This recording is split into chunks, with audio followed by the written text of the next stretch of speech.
நீங்கள் அம்மா விட்டு பெற்றோர் மீது இருக்கிற அந்த பாசம், அந்த பரிவு, அந்த இதெல்லாம் இருந்து முழு சம்பாதித்தத்துக்கும் இங்கே செலவு பண்ணணும்னு நினைக்கிறவங்க கல்யாணம் பண்ணிக்காமே அவங்க வீட்டில் இருந்துருக்கலாம், உங்கள் வீட்டில் இருந்துருக்கலாம். கல்யாணமே வேணாம், இந்த குடும்பத்துக்காக நான் தியாகியாக இருக்கிறேன். இங்கே திருமணத்துக்கு ஒரு தியாகத்தை எதிர்பார்க்குது. அதை செய்கிறவனுடைய வாழ்க்கையில் தான் கர்த்தர் என்ன செய்கிறார்? தாய் தகப்பனை விட்டு இசைந்திருப்பாங்க. இது எந்த தியாகமே கிடையாது. உங்களை யாரும் அந்த குறவழியை கட் பண்ணிட்டு வந்துருங்கன்னு சொல்லலை. ஒரு மற்றவன் பார்த்து பொறாமைப்படுற அளவுக்கு நடந்துக்கிறது. ஃபோன் கையிலே இருக்கும். அது கால் வெயிட்டிங்க வந்தாலும் சரி. இதில் நிறைய பேர் ரொம்ப டென்ஷனானவங்களாம் இருக்கான். எமர்ஜென்சி கூட வீட்டுக்கு ஃபோன் பண்ணால் என்கேஜாக இருக்கும். யார்கிட்ட பேசுகிற? எங்கே இல்லை அவங்க அம்மா அப்பா கிட்ட பேசியிருக்கோம். அப்படி என்ன தான் பேசுவோம் ஐயா? அவன் சொல்கிறான், இப்படி பேசுனா ஃபோன் சூடு, காது என்ன ஆகும்?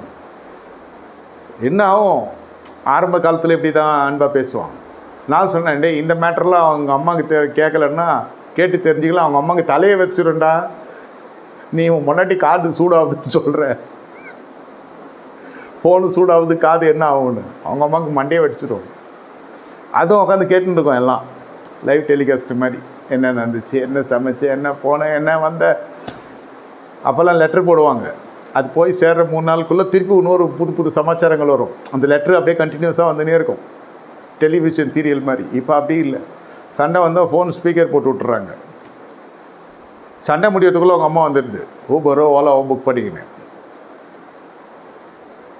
வரப்போ ஸ்விக்கியில் ஆர்டர் பண்ணிட்டு வந்துடுது சாப்பாடும். சண்டை நடக்குது இல்லை?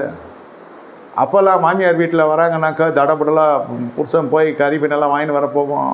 அந்த பரிவாரங்கள்லாம் வேறு. அந்த நாட்களெல்லாம் இல்லை இப்போது. அது சண்டைன்னு தெரிஞ்சால் வரப்போ ஸ்விக்கிலெல்லாம் ஆர்டர் பண்ணி வரப்போவே இந்த கார் வந்து இறங்கும், அவன் ஸ்விக்கிக்காரனும் வருவான். நான் கூப்பிடலையேனோ, ஏய் வீட்டில் வந்துருக்குறாங்க எல்லாம், அவங்களாம் என்ன சாப்பிடுவாங்க? எல்லாம் சாப்பிட்டுட்டு சண்டை தெம்பாக போடுவாங்க. இவன் பாவம், தனியாக இருப்பது நல்லது இல்லைன்னா கல்யாணம் பண்ணோம். இதுங்க கும்பல் வந்தோன்னே எல்லாம் தனியாகிடும். ஆல்ரெடி இவனு ஒரு கேங்கில் இருப்பான். இவன் வீட்டாரும் சும்மா விட்ருவாங்களா? இந்த மாதிரி இதெல்லாம் நடந்து கொண்டே இருக்கும். இதில் சிலது விவாகரத்தில் போய் முடியறதும் இருக்குது. சண்டை என்னமோ சின்னது, அது ஊதி பெருசாக்கி பூதகரமாக்கி இது வேறு மாதிரி நிர்வாணமாக்கி விட்ருவோம். இவங்களை பற்றி அவங்க பேச, அவங்கள பற்றி கொச்சை பற்றி இது வேறு மாதிரி ஒருத்தரை நிர்வாணமாக்கிறது, அவமானப்படுத்துறது. இங்கே வேதம் என்ன சொல்லுது? ஆதாமும் மனைவி 20 நிர்வாணிகளாக இருந்து வெட்கப்படாது இருந்தாங்க.